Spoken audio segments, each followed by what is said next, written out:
When COVID hit, many people facing layoffs and financial woes made the pandemic pivot. One of the hardest hit businesses, travel. With planes and cruises grounded, our own travel guru, Lorraine Simpson, knows just what it takes to reinvent yourself. So, Lorraine, we discussed via DM on Instagram during this time. It was a time of great anxiety and great worry. So talk to me about what your state of mind was like when travel was just shut down. It was so awful, Tracy. And of course, I had just taken a lease right before the pandemic of a beautiful high street storefront and shut down everything. And everybody in the travel industry had to rethink because we don't get paid until people actually travel. So everybody had to rethink. And, you know, you sort of think, well, how am I going to pay the bills? What am I going to do for the rent and all of that? It was really, really tough. The anxiety was huge. Families, it was just really difficult. So a lot of my friends did change careers. And, you know, it was just a way of paying the bills. Yeah. So for me, we decided, I know this is a crazy idea, but we decided, sat around the table and said, okay, we're going to open a coffee shop. It actually makes sense to me because, I mean, it's a consumable. And one thing that was still open was food and coffee. You could still do that. Why did a coffee shop make sense for you? Well, somebody actually on a Zoom call I was on said there's no such thing as takeout for travel agents. Yeah. And I thought, that's a very good point. There is no such thing as takeout for travel agents, but maybe I could fix that. And also, I still had my travel agency. So I wanted people to walk in through the door, and nobody was going to walk in through the door. But if they were going to come in for a coffee, they could come in and walk in through the door. So it was kind of a marketing ploy, if you like. So they could walk in, grab a coffee, talk to me, and keep the dream of travel alive. And that's what I wanted to do. I wanted to make those relationships. And, you know, I was kind of lonely too. We were all at home, you know, so come in and say hi and grab a coffee, and it was great. So. This will shock no one when I tell you that Lorraine is a people person. So you need people. You're like me. Like, I need people. I don't need a lot of people, but I need a few people in my life. Other people are like, no, no, no, this is good. I will take the pandemic forever, please. Because they just, you know, that introverted, they don't want to be a part of it. Yeah. So I want you to give the viewers some advice on what they need to do if they feel like they need to make this pivot.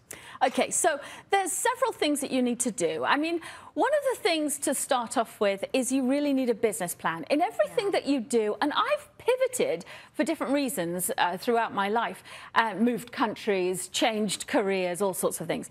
But you need a business plan. You need to really map it out. What are you doing? How much is it going to cost you, roughly? You know, you usually won't make money profitability-wise for at least 2 years. So you have to have a why. Why are you doing this? How are you going to do this? What are you going to put into it? What are your transferable skills? So that was the first thing. Second thing, of course, you need is money.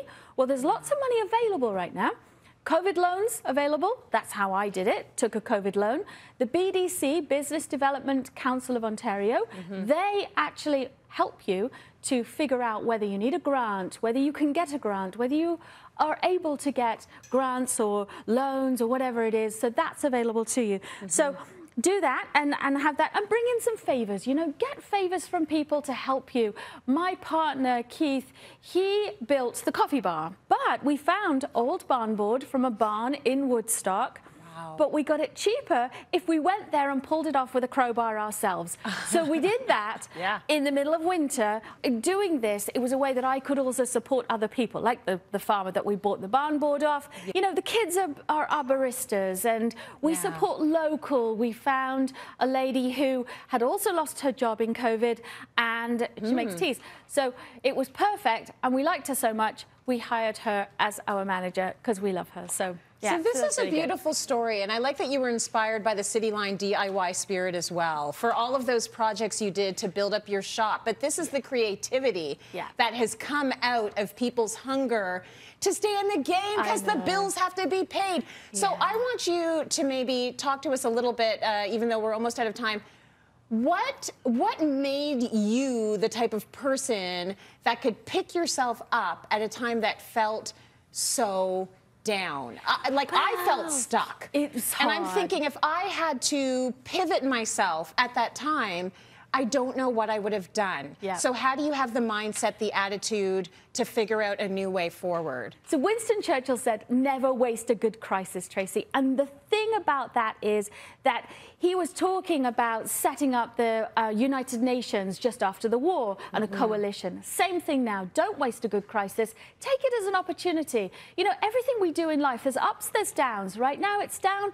Use that down as an opportunity to rebuild and reboot and never give up. I always wanted to be doing this. 49 years it took me to talk about travel on TV, and now I get to do this on a regular basis. I never gave up that dream, and right now maybe it's time to change your dreams and do something that you've always wanted to do. Take that opportunity, grab it by the horns and go for it, and let's brew this. Yeah, let's brew this. I love it with the catchphrases and everything for business. Look at you. Thank you so much, Lorraine. So inspirational.